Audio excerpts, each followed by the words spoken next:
Tere, mõnusat esmaspäeva. Järjekordne kohvipaus on siin teie ees. Mina olen Õnnela assistendi koolist ja ma täna tahan natukene rääkida sellest, miks on oluline enda ümber inimesi hoida, miks on oluline kontakte luua, ehk ma tahan rääkida natukene network imisest. Mulle ei meeldi üldiselt ingliskeelseid väljendeid kasutada, aga minu meelest see võrgustumine eesti keeles on veel koledam sõna. Nii et ma jätkan ikkagi sõnaga network imine. Ja just siis network imine selles vaatest, et see on see kontaktide loomise ja hoidmise võimalus.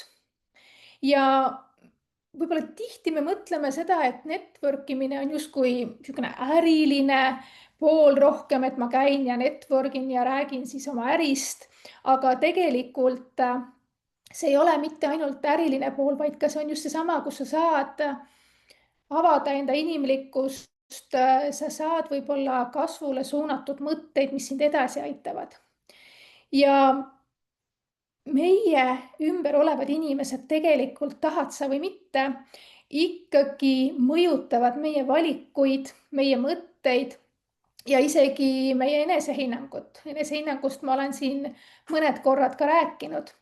Ja ma ei tea, kuidas teil, aga minul on küll vahel olnud niimoodi, et kui mõni inimene või kas või üks inimene kuidagi juhtub ütlema väga õigel hetkel näiteks kas või seda, et ma olen võimekas ja minus on tegelikult see potentsiaal olemas. Ja kui see satub sellisele õigele hetkele, kus ma olen selliselt vastuvõtlik, siis minu meelest sa oled võimeline pärast seda võib-olla mägesid liigutama.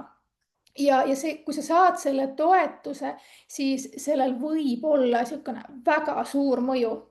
Aga sa saad seda tegelikult ju ainult luua siis, kui sa julged nähtavale tulla, sa julged suhtlema hakata.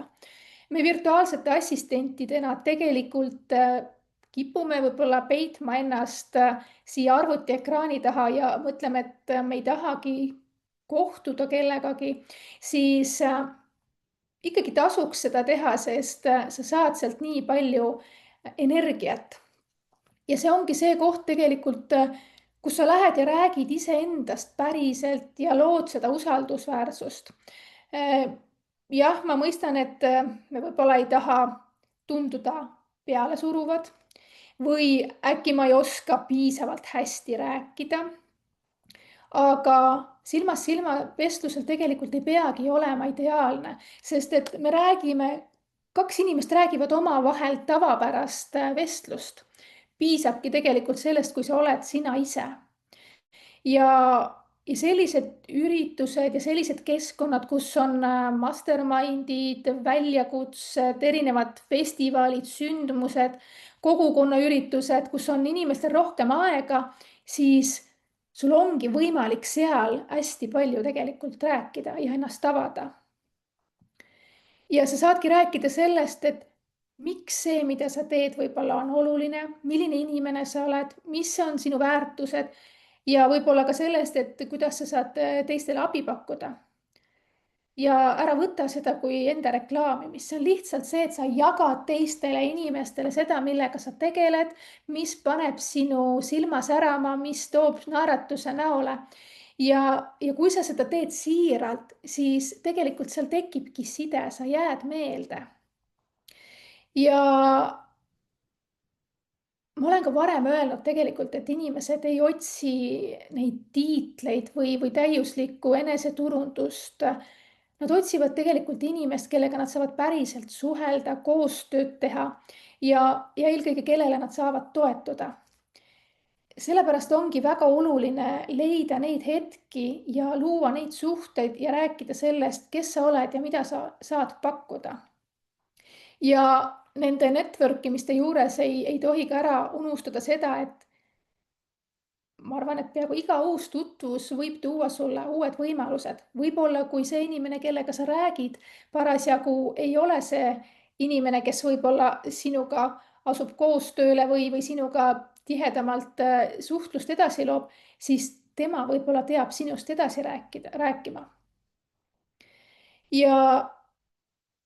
isegi kui sa räägid, me ju tegelikult ei mõtle selle peale, et ma tahaks võib-olla temaga teha seda, teist ja kolmandat, temaga koostööd või et ta on jumala äge inimene. Sest sellel hetkel me võib-olla veel ei saagi aru, kuhu see kõik meid välja viib.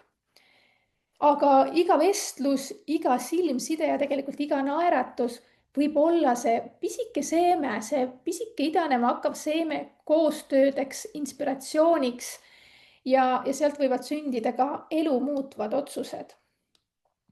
Näiteks võivad ju uued tutvused juhatada sind edasi õigete klientidena.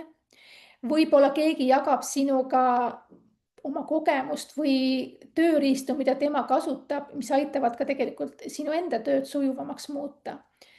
Ja tegelikult väga hea on ju ka see, kui keegi vahel kinnitab, et sa liigud õiges suunas, kuigi sul endal mõnikord on see kahtlususs, et äkki ma ikka ei ole seal õiges kohas.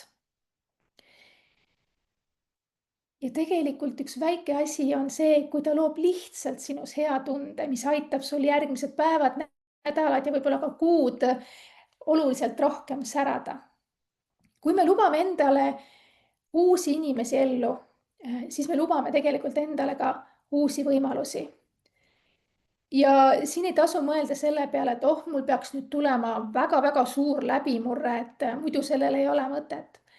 See tegelikult võib tähendada ka väikest usalduse kasvu, toetavat sõna õigel hetkel või isegi uut ideed, mis küpseb veel kuid pärast kohtumist. Aga see aitab sind oluliselt rohkem. Ja ma ei ole näinud veel ühtegi koostööd, mis saaks alguse ilma, et sellele oleks eelnenud mingisugune kontakt. Ehk siis koostööde loomiseks ongi ju seda kontakti vaja. Ja me saame ise külvata teistesse neid idanema panevaid seemneid, me saame endale seda. Ja inimesed teevad koostööd inimestega, keda nad tunnevad ja usaldavad. See on reegel. Aga selleks, et keegi sind saakski tundma õppida, pead sa esmalt ikkagi nende inimestega kokku puutuma. Seepärast ei tasu alahinnata väikeseid jutuajamisi või isegi tutvustuste suurt jõudu. Seal on tegelikult väga suur võimalus koostöödeks, pikkadeks sõprussuheteks. Et ka meil VIP-klubis on välja koorunud mõnusad sõprussuhted, mis saidki tänu sellele algust, et me siin VIP-klubis koos oleme olnud. Kui me ümbritseme ennast inimestega, kes kuulavad, mõistavad, siis muutub ka meie enda enesetunne oluliselt paremaks. Siis me julgeme sellises keskkonnas rohkem katsetada, jagada ideid ja isegi ka tegelikult eksida. Ja selline toetav ruum on hädavajalik. Ei pole oluline, kas see on mingi kogukond või on see mingi retriit või festival või ükskõik mis sündmus, kus on koos erinevad inimesed ja tegelikult on nad seal võib-olla koos jahtimas ühte ja sama asja, seda head turvatunnet ja uusi kontakte. Ja tegelikult sellised kohtumised on väga hea testimiseks sellest, et kuidas sa näiteks räägid iseenda teenusest, kuidas muutuda üldse enesekindlamaks, et võõraste inimestega juttu teha. Ja see on see koht, kus tasub ennast mugavustsoonist välja viia. Ja mitte ainult see, kui sina räägid endast, vaid hästi palju tegelikult saab ikkagi see, et kui sa kuuled, mida ka teised räägivad, milliseid kogemusi, tarkusi ja soovitusi jagatakse. Kui sa käid erinevatel üritustel, kus on ka esinejad, siis minul vähemalt on küll niimoodi, et kui on ikkagi väga õige pinnas, siis nii mõnigi esinejatelt saadud idee või mõte on sügavamale pugenud. Ja korra juba mainisin ka seda, et neid kontakte on võimalik luua väga mitmel pool. Erinevad mastermindid, kus on väikesed grupid, kus jagatakse oma kogemusi, sa saad tuge, sa saad erinevad ideid, kogukonnad, näiteks ka assistendikoolil on VIP-klubi, kus tõesti virtuaalsed assistendid saavad üksteist toetada, sest kes ikka paremini teab, kuidas virtuaalassistendil võib hetkel olla kui teine virtuaalassistent. Samamoodi erinevad koolitused, kus on ühine koolitusruum, jällegi võimalik kontakti luua, network ida ja erinevad festivalid. Ja sa ei peagi tegelikult ju minema sinna kindla plaaniga. Mõnikord tuleb see mingi klõps siis, kui sa oledki täiesti puhkepausil, naudid võib-olla head muusikat nende teiste inimestega koos. Lihtsalt piisab, et sa oled avatud ja kohal. Ja lisaks meie VIP-klubile, kus on võimalik sellist kogukonda ja network imist luua, siis tegelikult on üks väga-väga suur festival, mis toimub 19. juulil Paides, ehk siis see on enesearengu festival Õnnelik mina. Ja see on nüüd selline koht, kuhu tegelikult tuleb kokku ikka väga palju selliseid inimesi, kellega on võimalik potentsiaalset koostööd arendada. Ja minu meelest on eriti äge see, et see on selline koht, kuhu tulevad erinevad koolitajad, coach'id, väga ägedad esinejad ja sa näed neid päriselt laivis, et kui mina läksin sinna esimest korda, siis see tundus nagu nii naljakas, et ma olin harjunud nägema inimesi lihtsalt Zoomi vahendusel, sest et mingid koolitused olid Zoomis ja siis sa lähed sinna, siis sa näed seda, teist ja kolmandat ja sa tahaks jubedalt tere öelda, sest sa nagu justkui tunneksid neid kõiki. Et see on nagu see koht ka, kus tasuks võib-olla sel suvel kohale minna ja vaadata, mis seal toimub, sest minu teada seal käib ka väga palju virtuaalassistente, nii ehk ka kolleegidega kokku saada oleks väga mõnus seal. Ja assistendikoolil on tegelikult pakkuda ka sooduskood, millega sa saad 10% soodsamalt selle pileti. Nii et kasuta võimalust, sest alates 18. juulist hinnad tõusevad, nii et sul on praegu võimalik tavapilet saada 70 eurot ja miinus siis sealt 10%. Et kasuta seda võimalust, loo network imiseks ise neid võimalusi. Ole julge, mine kohale, suhtle, vaata ringi, mida inimesed seal räägivad ja ole ise avatud.